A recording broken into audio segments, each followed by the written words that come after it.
They left me in the forest with nothing, not even a goodbye. I was just a boy. But in their eyes, I was already dead. These are the first words I remember when people ask me about my childhood. Today, I am an old man of 76 sitting by the fire, telling you a story that still burns inside me. It is not just a story about survival. It is about betrayal, pain, and the will to live when the whole world decides you shouldn't. I was no older than 10 when it happened. The night was colder than usual, and the sky was covered with thick clouds. My uncle and 2 older cousins had taken me for what they called a long walk. I did not question it. Then I was a child, trusting, innocent. But I should have seen the truth in their eyes. The deeper we walked into the woods, the quieter they became. The sound of crickets, the rustle of leaves, the snapping of branches under our feet, all of it felt louder than their silence. Finally, they stopped. My uncle put his heavy hand on my shoulder and whispered, "Stay here, we will come back for you." But I knew he was lying. When I turned around, I saw them walking away, their figures disappearing into the darkness, their steps quick, almost eager. I tried to run after them, but my legs gave way. My voice cracked as I screamed their names. No answer came back, only the echo of my own cries, swallowed by the forest. And just like that, I was alone.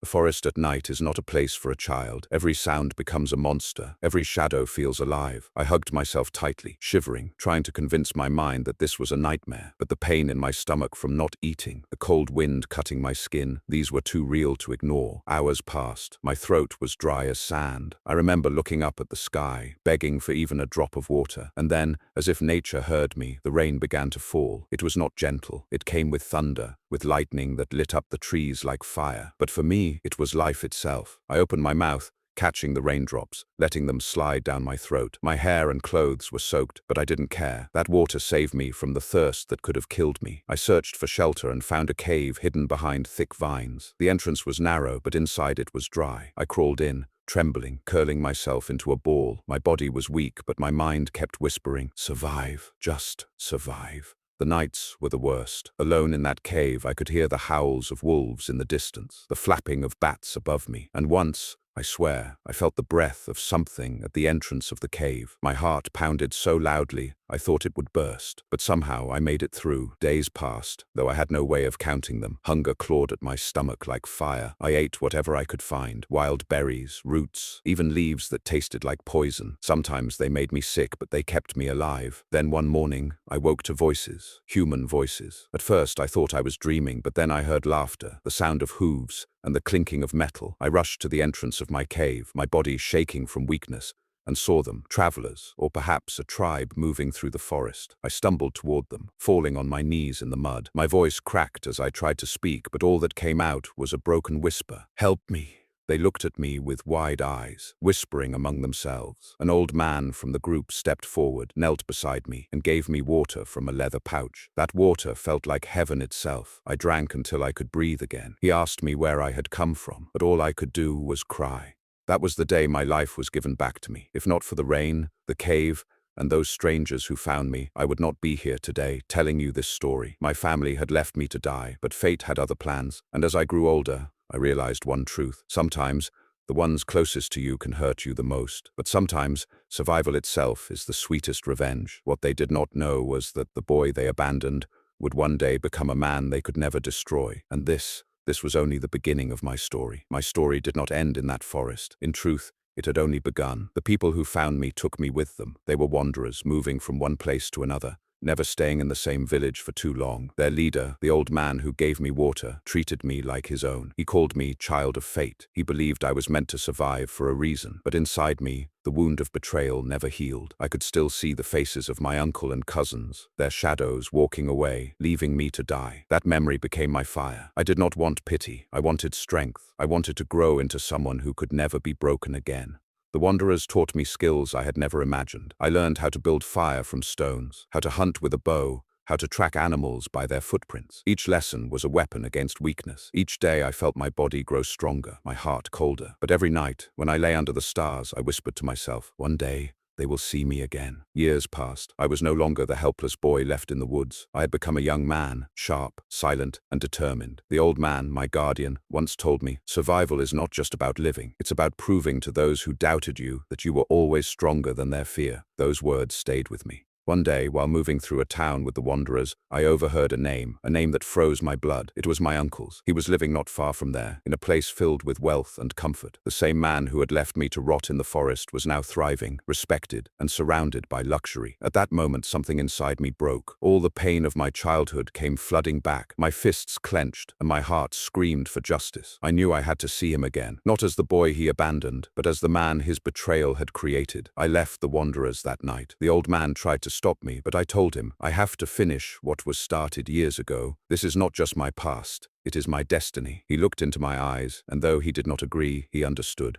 The road to my uncle's home was long. I traveled through forests, across rivers, over mountains. Each step was heavy with memory, but also with determination. Along the way, I met people, some kind, some cruel. I worked, I fought, I survived. The boy who once begged for water in the rain was gone. What remained was a man with fire in his heart. Finally, I reached the place. A grand house stood before me, its walls high, its doors guarded. It was the home of a man who had everything, and yet had given me nothing. I stood outside those gates for a long time, my chest rising and falling with rage. I could see servants walking inside, carrying food, water, gold. My stomach growled, but I refused to move. I was not here for food. I was here for truth.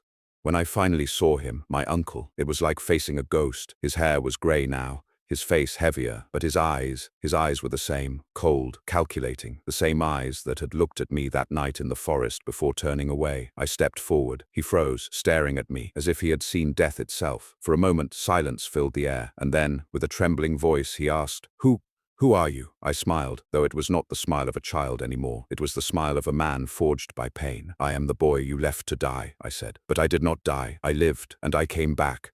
His face turned pale. He stumbled back, gripping the edge of a table for support. I could see fear in his eyes, the same fear that once lived in mine. And at that moment, I knew this was only the beginning. The silence in that room was heavy, like the weight of years pressing down on both of us. My uncle stood frozen, his hands trembling against the table. His eyes darted around the room as if searching for a way out, but there was none. I had waited for this moment my entire life. The boy who once cried in the rain was gone. What stood before him now was a man who carried scars not only on his skin but deep inside his soul. You left me to die, I said, my voice steady, sharp as a blade. Do you remember the forest, the rain, the night when you turned your back on me? He opened his mouth, but no words came out. His lips quivered, and sweat rolled down his forehead. I did what I had to, he finally whispered, his voice breaking. You don't understand. You were just a child, weak, a mouth to feed. We had nothing. I had to make a choice. I laughed bitterly. The sound echoed in the room like thunder. A choice? You call betrayal a choice? You call murder a choice? My fists clenched, and for a moment, I felt the urge to strike him right there, to end his cowardice with my hands. But I didn't, not yet.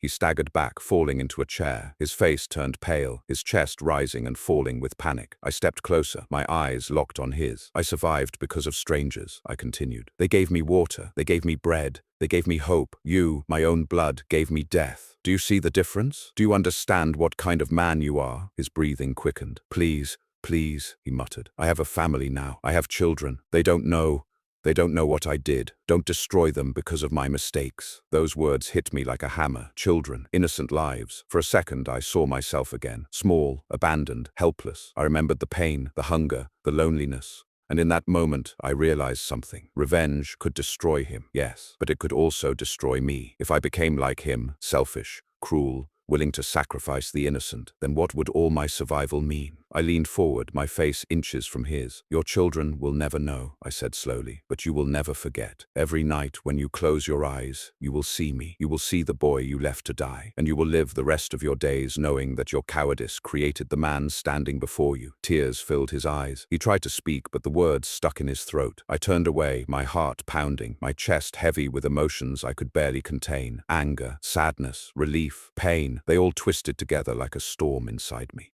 As I walked out of that house, the sun was setting. The sky burned with shades of red and gold, like fire across the horizon. For the first time in years, I felt free. I had faced my past. I had spoken my truth, and though I did not spill his blood, I knew I had won, because survival was not about killing. It was about rising higher than those who tried to break you. That night, as I lay under the stars once again, I whispered to myself, I was left to die. But I lived, and I will keep living, not in the shadow of their betrayal, but in the light of my own strength. Now, at 76 years of age, I sit here with trembling hands and tired eyes, telling you this story. So many decades have passed since that night in the forest, but the memory is still alive in me, clearer than yesterday, sharper than any wound. When people see me now, they see an old man with silver hair, wrinkles across his skin, and a body that bends under the weight of time. But inside me still lives that abandoned boy, the one who shivered in the rain, who cried out into the darkness, who was left behind to die. I survived, not because I was strong, not because I was fearless, but because I refused to give up. I drank rainwater when my throat burned. I hid in caves when danger came, and I accepted the kindness of strangers when my own blood had betrayed me. And maybe that is the true meaning of life. Not how many times you fall, not how many people hurt you, but how many times you stand again when the world tries to bury you. When I faced my uncle, I thought revenge would heal me. I thought seeing him broken, afraid, and destroyed would bring peace. But peace did not come from revenge. It came from my choice to walk away, to rise above the man who abandoned me. He still lives with the weight of his guilt. I still live with the scars of his betrayal. But I chose not to let those scars define me. Instead, they became my strength, my reminder that I was not weak, that I was never weak. As I look back now, I realize that life gave me something greater than revenge. It gave me wisdom. So if you are listening to my words tonight, remember this. No matter who betrays you, no matter who leaves you in the dark, no matter how many times you are broken, your survival is your victory. Your courage is your weapon. Your strength is your answer. Never let the cruelty of others decide the story of your life. I survived being left in the forest. I survived hunger, fear, and loneliness. I survived betrayal, and here I am, an old man, still breathing, still telling my story. If my words touched your heart, if you felt the weight of my journey, then do me one favor, subscribe to this channel, share my story, and leave your thoughts below. Because maybe, just maybe, someone out there is sitting in their own darkness tonight, wondering if they can survive. And perhaps, by hearing this, they will find the strength to keep going. This was my story.